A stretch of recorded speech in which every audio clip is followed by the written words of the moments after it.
may have some people join us along the way, but thank you. Before I get started, if you have a cell phone, it would be a good time, which I think everybody does, kind of a good time to silence or put that to vibrate. Great. So good morning, everyone. You are at Re-envisioning History Through Film, highlights from the Half the History Project with professors Julie Dobrow and Jennifer Burton.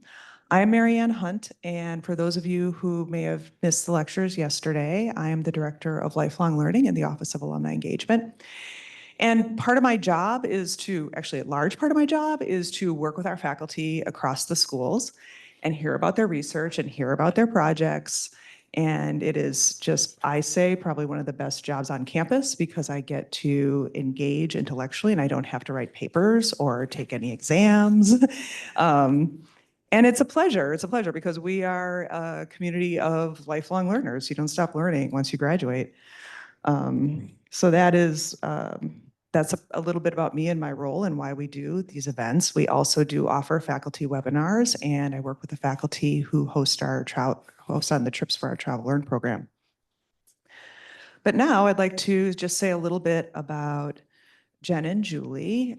You'll have to forgive me. I'll have to read this because it is two very credible bios with a lot of information. So Julie Dobrow is a distinguished senior lecturer in the Elliott Pearson Department of Child Study and Human Development. She earned her Bachelor of Arts from Smith College and holds a master's and Ph.D. in media studies from the Annenberg School for Communication at the University of Pennsylvania. Much of her research centers on the content and effects of media on children, on issues of gender and ethnicity in media, and how children make sense of these images in the world of animated programming. Dobrow's other main research interests are in the intersection of women's history and communication studies and in biography. Her book, After Emily, Two Remarkable Women and the Legacy of America's Greatest Poet, was published in 2018.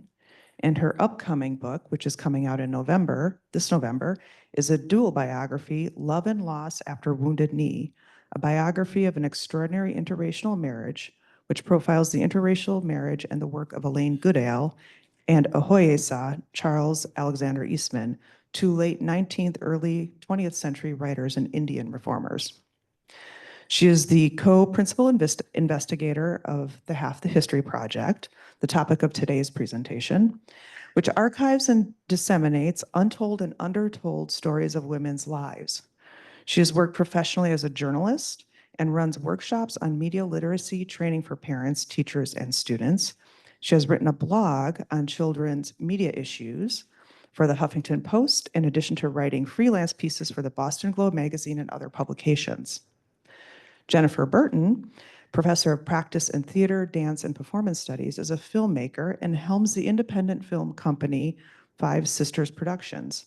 Her films include Origin of the Species, a feature documentary exploring how robots are already disrupting our ethical, cultural, and social lives, Kings, Queens, and In-Betweens, a feature documentary on gender, identity, and drag, The Happiest Day of His Life, and Manna from Heaven.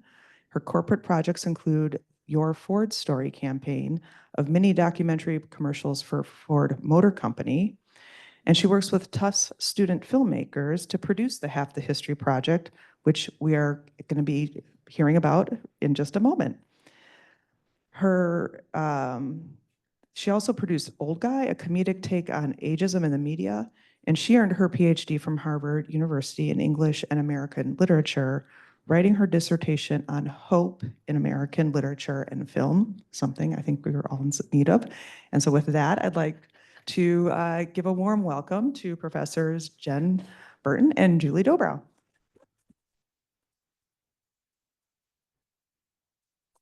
Thank you so much. I'm Jennifer Burton. And I'm Julie Dobrow.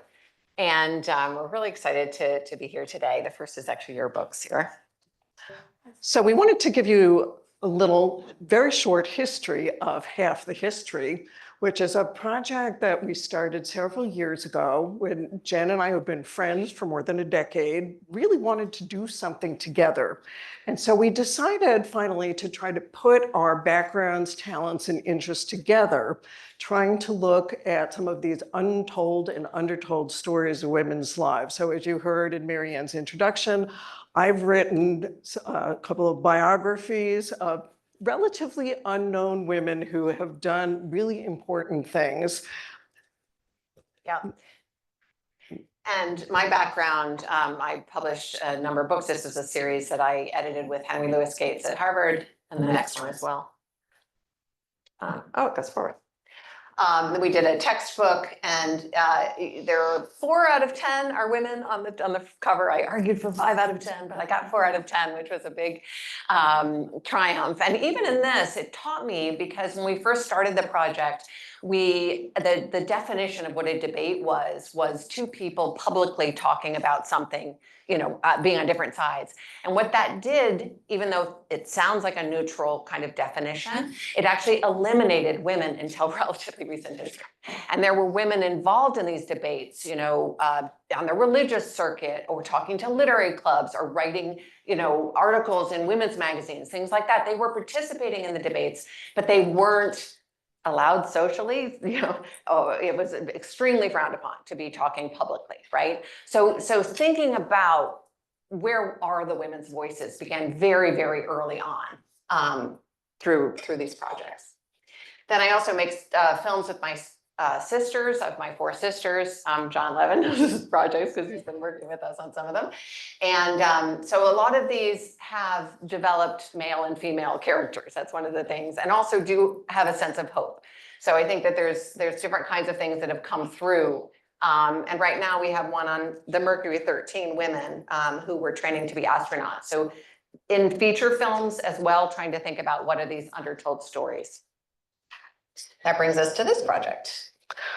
So we're going to show you a very short trailer that tells you a little bit about half the history and some of the background behind it, and I think gives a sense of some of the excitement that we have. And we'll talk about it on the other side. And we made this with, if any of you know, the Crane Room up in, it's part of Tufts campus. So we made it with students, and many of the people featured in this will be students, but you'll see it's the first time. Nope. No.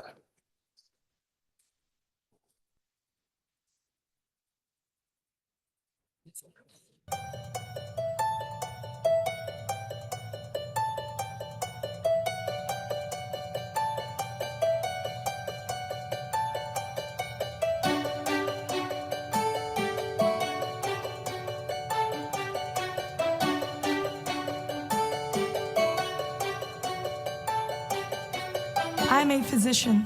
I'm a pilot. I have never seen myself as anything but a soldier.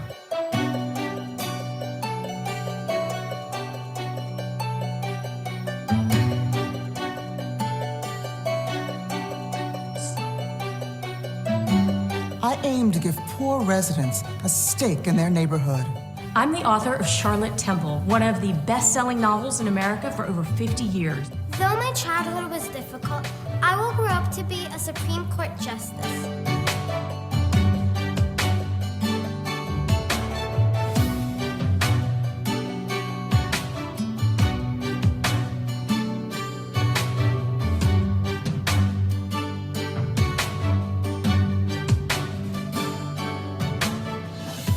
My brother, Benjamin Franklin, and I wrote more letters to each other than to anyone else in our long lifetimes. His were treasured, mine were lost. I am Jane Franklin. Tell my story. I'm Elizabeth Von Loo. I am Mabel Loomis Todd. I am Anne Bonny. Tell my story. Tell my story. Tell my story. Tell my story. Tell my story. Tell my story. Tell my story.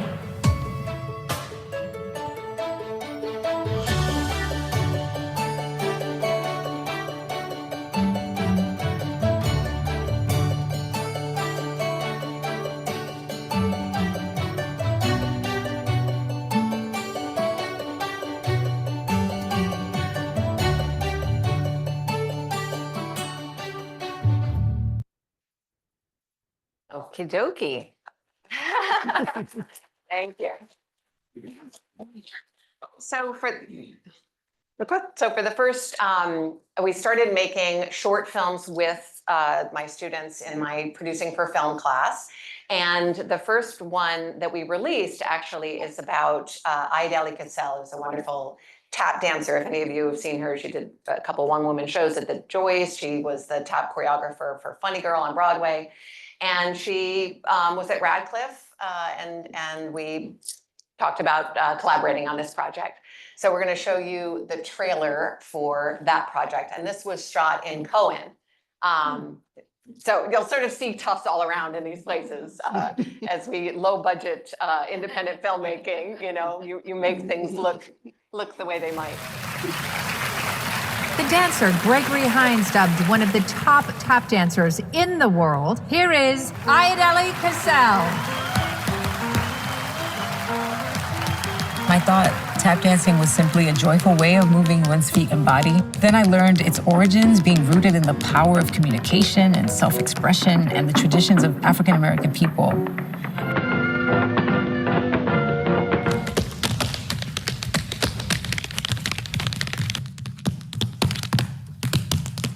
At a certain point in my career, I started thinking, where are the women who came before me? And then I found so many. We each have something individual to contribute, and the same goes for our history. Each person who came before us has something to teach us. When we all tap into the great, varied richness of our past, who knows where it will take us?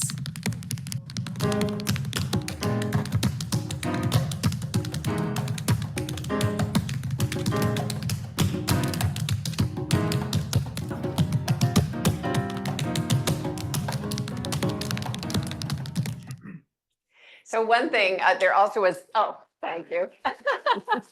Also, Jackson Jim was in there. If you, anybody who knows the Jackson Dance Studios, trying to think what else, Tufts. So one thing that was super fun about that, I'm in the Theater, Dance, and Performance Studies department in the Film and Media Studies, and we worked with the costumers to have the costumes from those old clips. Some you only have 30 seconds of a clip of some of these women, but we recreated exactly the costumes and had Ayodele dress as them to sort of show this kind of how history can be transferred through movement or through music. Doesn't have to just be words. Right, so there's different ways that these traditions are now being rediscovered and brought back to life. Our next one is the Tufts Now one. It's Tufts Now, yeah. Yeah. So yes. Once we started our Half the History project here, we started fishing around for the topic of the next film. And I had just happened to read a very, very, very long book by historian Robert Gross called The Transcendentalists in the World. It's about an 850-page book. And somewhere around page 300, there was a small paragraph that was about a parade that happened in the town of Concord, Massachusetts in 1835. And it told the story of a young Black girl who was 12 years old, who single-handedly desegregated the parade by walking hand in hand with one of her white classmates. And this prefigured a life that she went on to lead as an educator and a civil rights activist. So as soon as I read that, I called Jen and I said, I know what our next film should be, and I know how it should start. So we want to show you first a short film that was done by Anna Miller in the Tufts PR department that gives you a sense of the way some of the students got involved in this project. I want to say one little note where I'm an independent filmmaker, right? So you have your colleague who we work so closely together, and she calls up and she says, I know how it starts. It's 75 people in period costumes from 1835 marching in Concord. In a parade. In a parade. And I'm thinking, but we did it. We pulled it off. See. Here we go.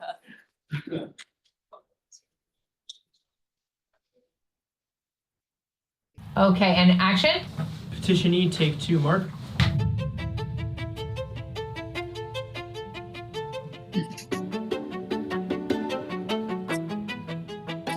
Hi, my name is Jaden Marty. My name is Ambar Raghavan. I'm Viviana. I'm Eli Sternoff, and I was a producer on the Half to History project on Ellen Garrison. Ellen Garrison. Ellen Garrison. And I'm gonna be honest, I didn't know anything about her. I was talking to people and the cast and the crew, and I was like, did you guys know about Ellen Garrison, or is this just me? And they were also like, no, I didn't know anything about her. And I think everyone was a little embarrassed about that, but then we kind of just collectively realized that's what makes this project so important. What we're trying to do with Half the History is tell some of the untold and undertold stories of women's lives. So we're focusing on American women and actively looking for women whose stories just haven't made it into the press or into history books. So one of these women that we discovered was Ellen Garrison.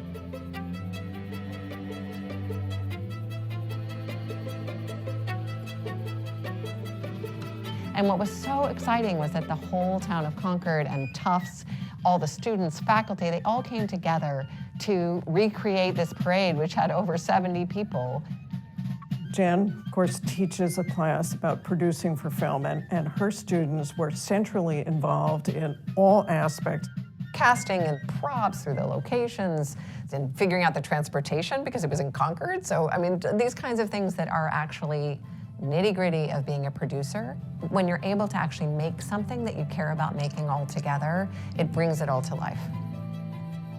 I didn't realize producers do everything before the shoot. I didn't know there was months of preparation in order to get to where you're able to film. We needed to convert the Robbins house from its current form back into its 19th century form. The entire atmosphere on set was very, very welcoming, and they really put me to work. On the shoot, I got on a very tall ladder and rigged a massive light with a very large lantern on it to this 8-foot pipe.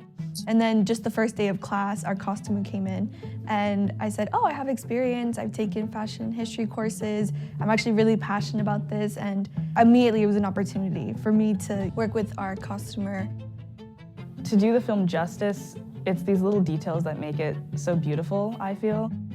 Getting all the permits and the logistics surrounding when to film those scenes, that's something that surprised me. I didn't know how difficult it was going to be to get certain locations and how important it was to just have like natural wood or like desks that Ellen would actually sit in, or have feather pens and like windows that just looked and felt like that time period. It was a lot of tasks that amalgamated into something really satisfying. It was an experience that empowered me and made me feel like I can do this. Ellen Garrison had to make her own opportunities. So it burns a fire under me even more to take complete advantage of the opportunities, not just having to make for myself, but the ones laid before me, and that there's open doors and I'm able to go through them and then lead others through that same way. And that's a wrap.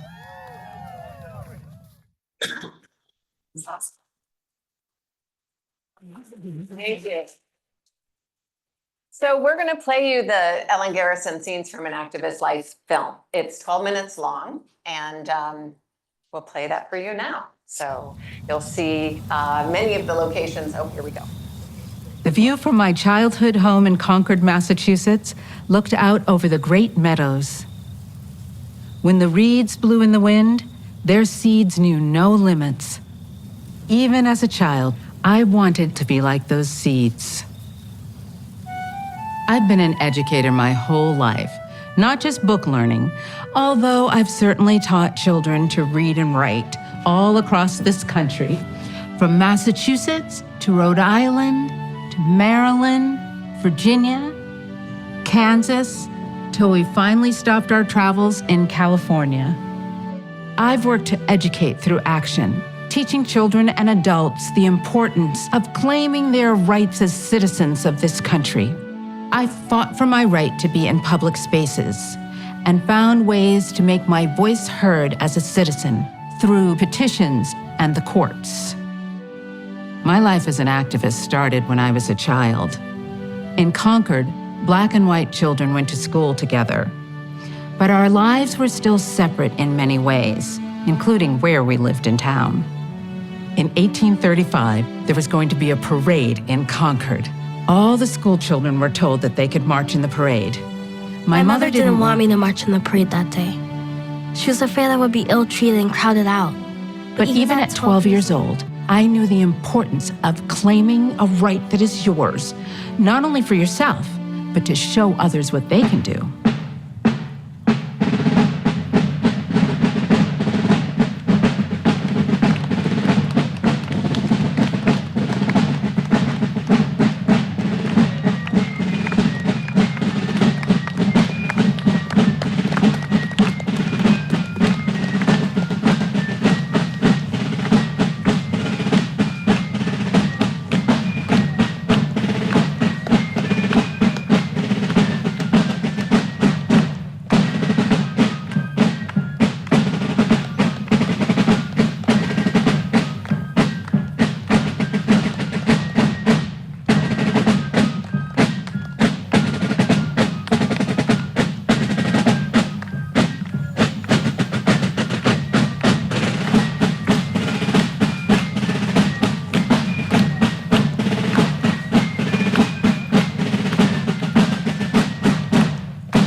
Go home. You don't belong here.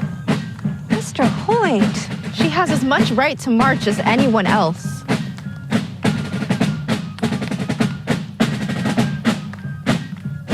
The story of my walking in the parade became a part of the anti-slavery cause.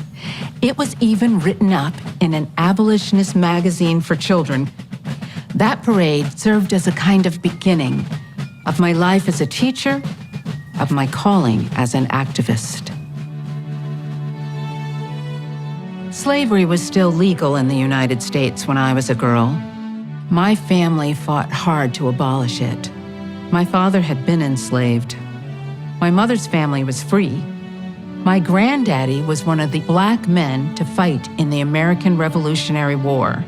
And my mama was one of the first members of the Concord Female Anti-Slavery Society. My sister and I were members too. We organized fairs and sold things that we sewed and baked in order to raise money for the abolitionist newspapers and actions. We brought prominent people to speak at Concord. And even though women couldn't vote, we signed petitions to get our lawmakers to pay attention to the important issues of the day. Mrs. Brooks, please come in. Thank you, Ellen. That smells delicious. Is it one of your famous Brooks cakes? It is a Brooks cake. I'm planning to sell some to support our cause. And thank you, Mrs. Garrison, for hosting our meeting. Slavery is a sin, and we must each do all we can to eradicate it. Yes, and the issue to discuss today is, as women, what exactly can we do? It is always folly to underestimate what women can do. We can start by inviting speakers, bringing the conversation about the evils of slavery here to Concord. And when anyone hears the truth, how could they not be a convert for the cause? Do you agree, Mrs. Thoreau? Yes. After all, hearing the Grimke sisters at the parish is what inspired us to action. Education is a powerful tool. I shall write Mr. William Lloyd Garrison as the founder of the abolitionist newspaper, The Liberator. He will know the best arrangements. There is the issue of expense. Perhaps we could hold a winter fair to raise the funds. Sponsoring lectures, holding a fair seems ill-matched against the curses of slavery. Is it enough? Lydian, have you spoken to your husband? He could give a larger voice for this cause. Mr. Emerson has not yet caught the fire of abolitionism. Now is a time for persuasion. If he speaks on abolition, others will listen. True. And there are other things we can do to make people listen. I brought a petition for us to sign about our government's removal of Cherokee Indians from their homelands, like slavery. This cannot be tolerated.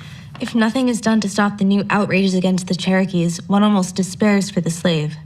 We cannot allow this tyranny to expand. Petitioning Congress surely will have some impact. We may not be able to vote, but this could get our voices heard. And who knows where our actions will lead? That was the first of many petitions I would sign. The undersigned respectfully asked that the railroad companies may no longer claim the right of depriving. The undersigned colored citizens of Boston respectfully represent that the establishment of separate schools earnestly ask a commutation of punishment in the case of Washington Good. I became a teacher in Boston where I met my first husband, Mr. John Jackson. But he died after a few years, and I moved to Rhode Island to teach. Then after the Civil War, the Freedmen's Bureau started schools for people who had been enslaved. I decided to move again. As I wrote in a letter at the time, I think it is our duty as a people to spend our lives trying to elevate our own race. I feel as though there is much work to be done, and I would like to do my share. That was the story of a man who was tested by circumstances in his life. What did you think of it? Yes? Were you ever tested like that before? Well, a few years back in 1866, a teacher friend of mine and I went to Baltimore.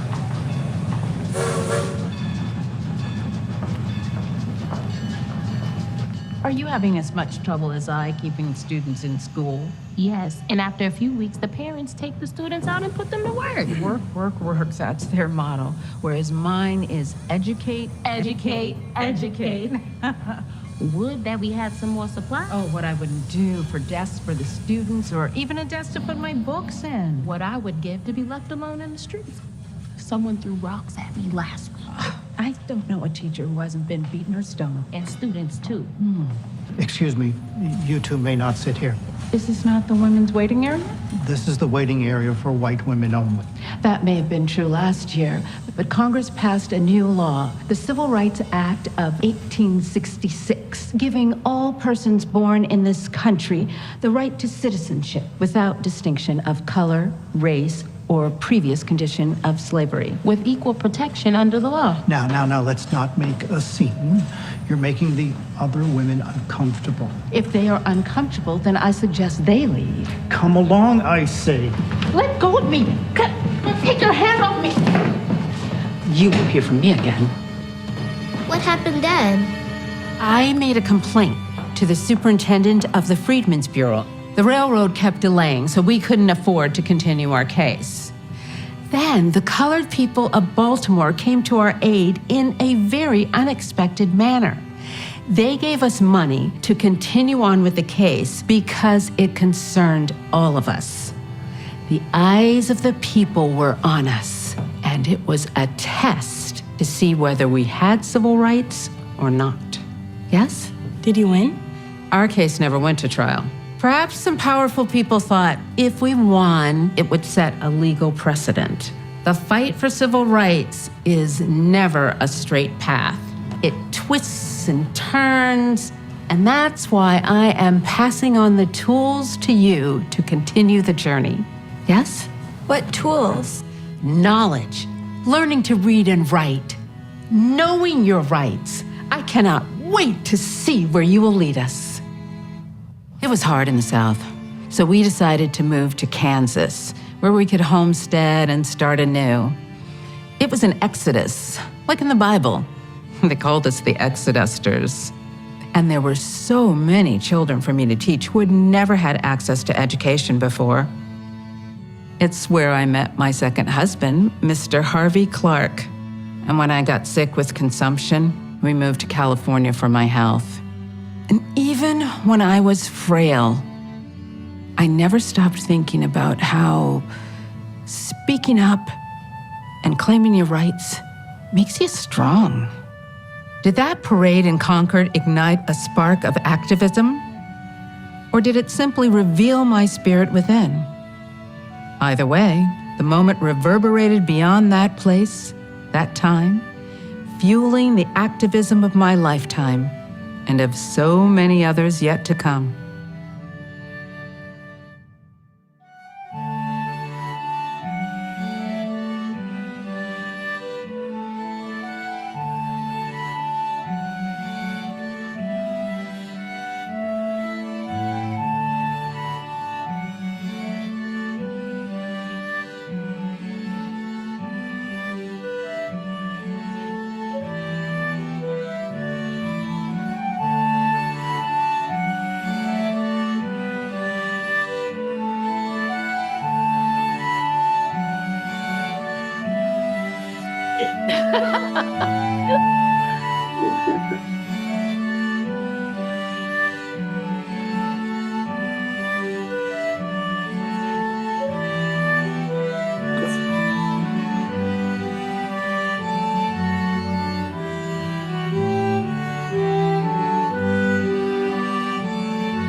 So one thing that was so extraordinary about making this with people was how it really is, it brings in civic engagement in this very direct way. And obviously, so many tough students are involved in civic engagement. And I'll give you a little example of this. In addition to filming in the Orchard House, where Louisa May Alcott grew up, and filming in the Armory, and all of these different places that are public spaces, the last shot is actually in Altadena, California, which is where Ellen Garrison, what? I'm just talking about. Yeah, yeah. So she died there, and and that's where they had the grave. And the Robbins House in Concord partnered with the Altadena Historical Society to mark her grave. And when they had the fires, we were able to use this film because so much of Altadena was destroyed, including many of the people we'd been working with, to sort of bring out this story. And so we were able to use this film to help raise funds to help their recovery from the fire. So these kinds of sort of rippling reverberations of the story. And I guess the other thing to say about that is that for this film and the one that we did this fall that we're going to show you in a minute, is both of them produced in Concord, shot on location. And it really became a town gown sort of endeavor, because we were working very closely with a lot of different organizations in Concord, historical organizations, community organizations, the Concord Minutemen, the Fife and Drum Corps who helped us out with the parade, the Boy Scouts. We had just so many different organizations that came together. And with the Ellen Garrison film, we also just happened to be producing it in a year when the community of Concord was trying to get a new middle school named after Ellen Garrison. And they wanted to use our film as part of the public relations effort to try to do that. And we're very pleased that in the end, there is now the Ellen Garrison building at the Concord Middle School. Yeah. Yeah. Wow. So you're right. It was pretty amazing. We had started the project before, because we were interested in the story, and when, all of these pieces just sort of came together in this really wonderful way. And now tonight we actually have a playing as part of the Concord 250, and it's going to be part of the Lincoln 250. And so thinking about how even when you're producing things, that are short, they're not enormous features, they have very small budgets, you can be part of this conversation so that these stories are part of what everybody is telling now that they're really celebrating and aware of this, time of our nation's history, right? So it's really lovely to have students be so actively involved in seeing that they can make a difference with what they can make and we can all make together. Mm-hmm. So the last film that we're going to show you. We're not showing, we're just showing the poster. Right. One of the things that happened after the Ellen Garrison film was that we were approached by some folks who work at the Old Manse in Concord, which is a historical house that is now a museum run by the trustees of reservations. And they said to us, what about doing something on the women of the Old Manse? So the Old Manse, to the extent that people know it, they know it because Ralph Waldo Emerson lived there and Nathaniel Hawthorne lived there for 3 years. But it turns out that there were some pretty incredible, cool women who lived there. And it's an interesting house because it was owned by one family, the Emerson family, for about 170 years before they turned it over to the trustees. So everything that's in that house, furniture, the artwork, all of the artifacts are really original to the house. And we were able to shoot on location at the Old Manse. Yep, it's just amazing also to have access to these incredible historic spaces. And because there is limited funding from these organizations, this is owned by the trustees, and they don't have the money to make a film. So being able to bring what we can all together and tell that story with them, it was just incredible. We spent some just wonderful, wonderful time in these rooms, and with the very objects that these women lived around. It's just such a richness. Yeah, I mean, it was very literally in the room where it happened. So this is our poster for the Women of the Old Manse. It'll be coming out soon. So hopefully we'll be able to show you more of that soon. But very, very excited to share this project with you today. And we're open for any questions that you have. Yeah, John. What's the distribution of this like? I mean, how do people access it? Or do you a relationship with public broadcasting to show these films? And how can we all be helpful? Right. They've asked us to restate the questions. Oh, so restating the question, what is the distribution? So our first step was actually getting a critical mass of films. So that's what we've been doing. And we have given some distribution already. For example, the Ellen Garrison is being taught to all of the school children who go to the Robbins House. It's part of the curriculum for the middle school children to go to. We should add for people who don't know, the Robbins House is a museum of African American history in Concord, and we work very, very closely with them on the Ellen Garrison film. Right. So giving it access to teachers now, it seemed like that's better than our waiting for, having all of the films ready for distribution. But the plan is actually public television would be great. We're working with different sort of educational organizations. We've done film festivals. So the Ayodele Cassell was the first one that we put out last year, and it won a number of awards at film festivals around. So that's also something. Yeah, but since you're in the biz. Yes, we're happy to talk to you more about that, John. That is the next stage. And is the focus of this is on women of Massachusetts or? So no, we actually have one on Shirley Chisholm. We have one on Helen Frankenthaler, Elaine de Kooning, and Joan Mitchell, the abstract expressionist artist. We have one on Amy Beach and Florence Price, two composers. We have one on, who else am I forgetting? The Wayside. We did one.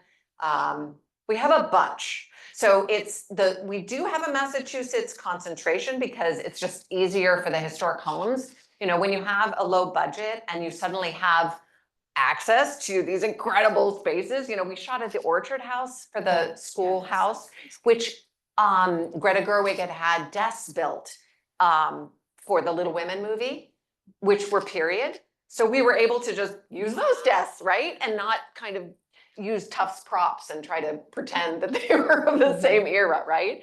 So all of these kinds of things, it's easier if it's local. And it's also wonderful for civic engagement.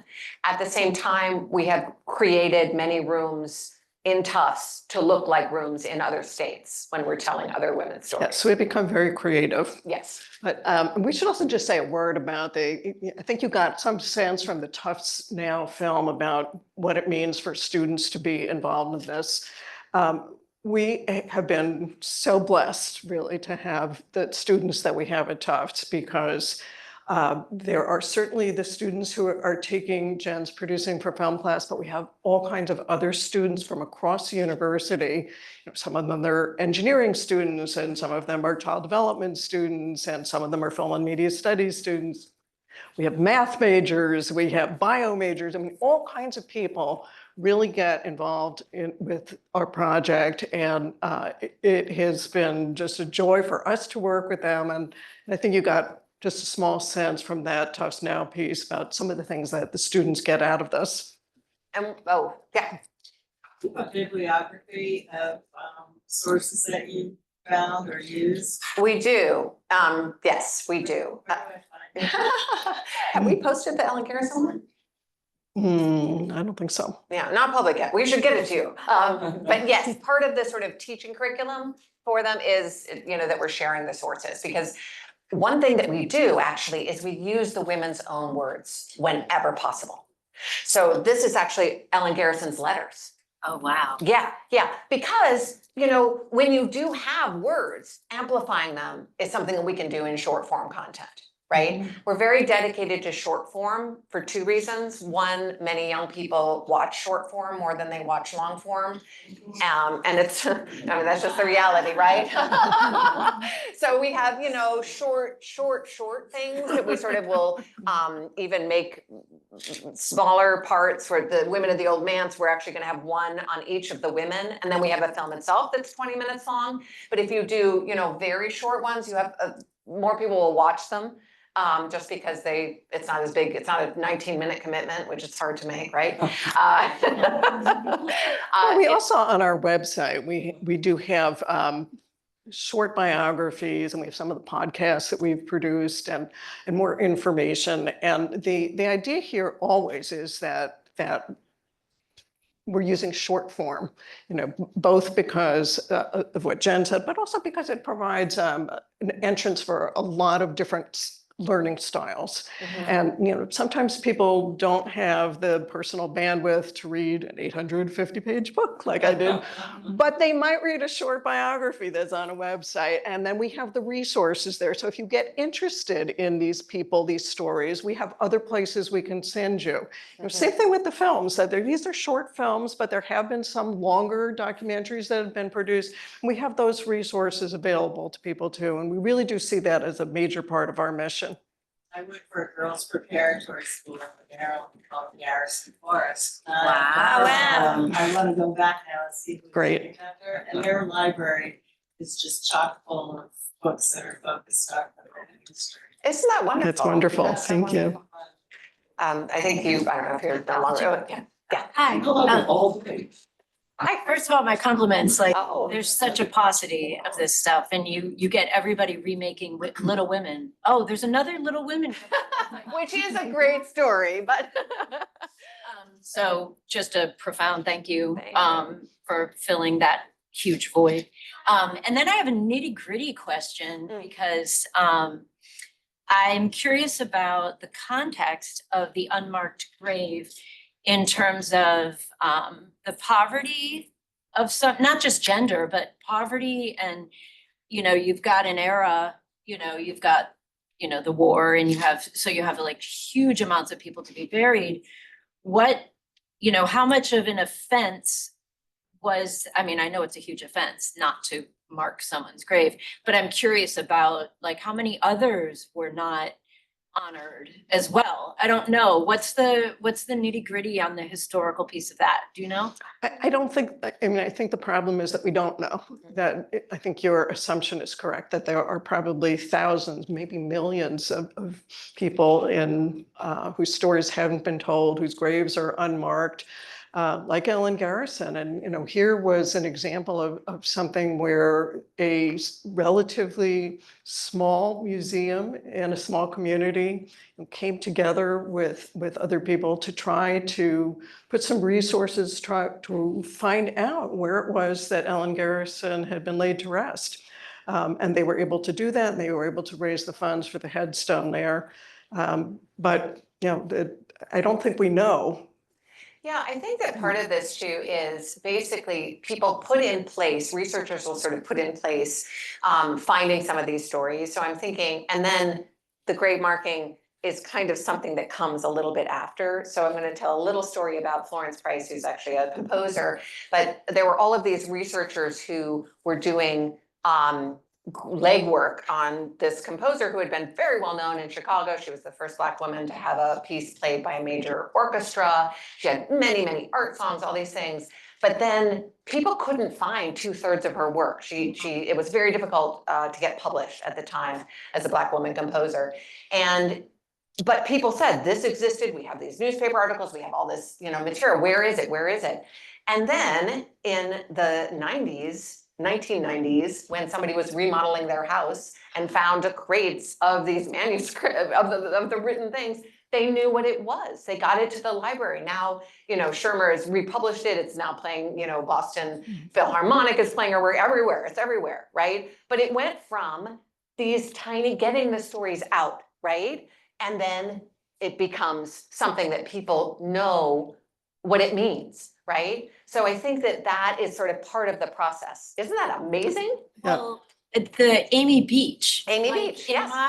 In the history, a white woman was the first with the Boston Symphony Orchestra. Yes, she's the first white woman, and then Florence Price was the first Black woman. So Amy Beach was the first woman.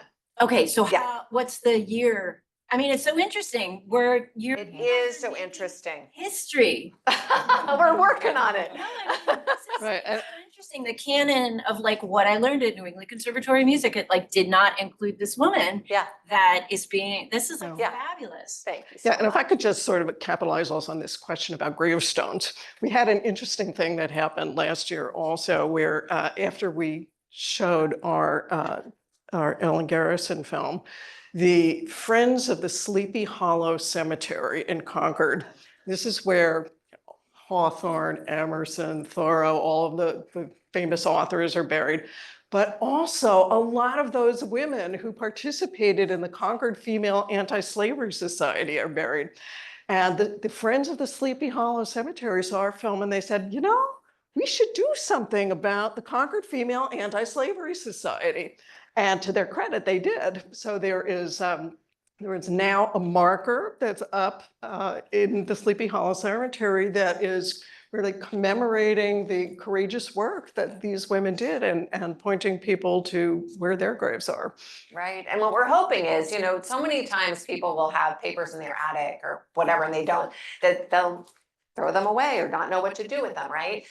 So we're hoping the more that these names get out there, the more they know, you know, definitely save them and give them to a library. The Schlesinger is taking a lot of different collections we've been working with and things, and just trying to make sure that people know that these materials are valuable and can be enriching to our history as we move forward. Yeah. Just a quick question. I think what you've done is marvelous. But what about the little white girl that was walking with your protagonist? What happened to her? Do we know anything about her story? And was she ridiculed because she held the hand of a black girl the same age? How did that play out? So that's an interesting story, actually. That little white girl who was walking hand in hand with Ellen Garrison was named Abba Prescott. And actually, the reason that we know about the story of the parade is because of Abba. And because when she died and somebody wrote this pretty lengthy obituary of her, which they tended to do in the 19th century, she told, the writer of this obituary told the story of Abba walking hand in hand with Ellen. So it's clearly a part of her own personal narrative, you know, defining what she had done, which is so interesting. Yeah, yeah. So I'm gonna apologize. What is your name? Julie Dobrow. Elliot Pearson. Julie Dobrow. Julie. So you're not the sisters, okay? Because I know She's an honorary. So I was wondering, I noticed your associations with Elliot Pearson, and so this is something I think it's interesting. You mentioned how you get students from across the majors, and I think when I was at Tufts, you know, Elliot Pearson is a place I probably should have been connected to, but I wasn't at all. And I don't mean that, you know, I needed to, you know, major in anything there, but I'm an educator now. And so as an educator, I'm wondering, do you offer access to that film that we were able to see? Or any of the films we were able to see, because they were all great. I love the short form. I use it, not because my students necessarily have short attention spans, but because I don't want to give that to my classes. Films, but I love films. And I think they add a lot to the educational experience. So if you could talk a little bit about like what's your role in Elliot Pearson, because I missed that. You might have said that. Well, so I mean, I guess one thing I would say about Tufts sort of generally today in 2025 is that a lot of different programs tend to bake in a more interdisciplinary focus. And so while at Elliot Pearson, you know, we certainly are dedicated to something that we call applied research integration. And our students are the students who major in child study and human development end up doing a lot of different things. So some of them go on to become educators, some of them work as child care advocates, some of them become social workers or pediatricians.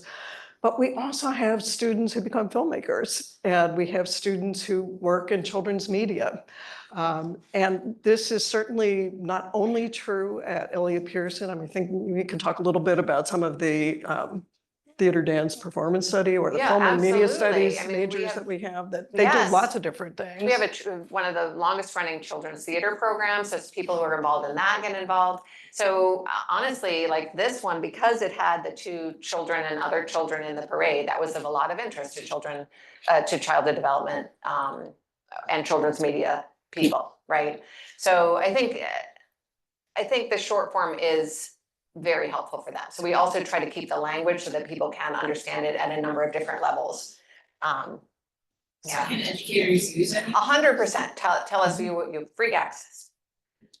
Yeah, we're not posting them yet, but you know, if you're using them in your classroom, absolutely. That's completely our mission. Yeah. Yeah. Yeah. Thank you. I love this. I'm curious in terms of like, I think what John mentioned earlier, I think distribution is like so important, like getting it out there, because that's what you really want from the whole thing in terms of thinking goal wise. Are you going to use a lot of students? Are you going to have the students help as well with that distribution, just in terms of making sure that like young people are really good at kind of, I don't know, promoting things, getting things out there, getting visibility. But also there's an organization, I'm also an educator, like Facing History in Ourselves, that works with a lot of educators. It might be kind of. What is it called? Facing History in Ourselves. Facing History. Like Oh, yes. Because they work, I went through that when I was an educator, but I feel like I'm in New York City and I'm just like, and I work at Columbia and I'm just trying to think about how you get this out to, you know, to all different audiences, but that part's, hugely important. It's wonderful. I agree. Yeah, in my producing class, there are some students that are interested in marketing and also just across. But even the ones who participated in the film, I think, because they're gonna have like a stake in it, really. 100%. Ownership. Yeah. We would welcome ideas and openings because so much of And this. connections. And connections, yeah, from everybody. It's a huge job, you know, because if you just host something, it's hit or miss, you know, if you just, so you want to have some wind behind you when you put things out. So we would welcome any kinds of ideas and help on that. Other ideas or questions? Yeah.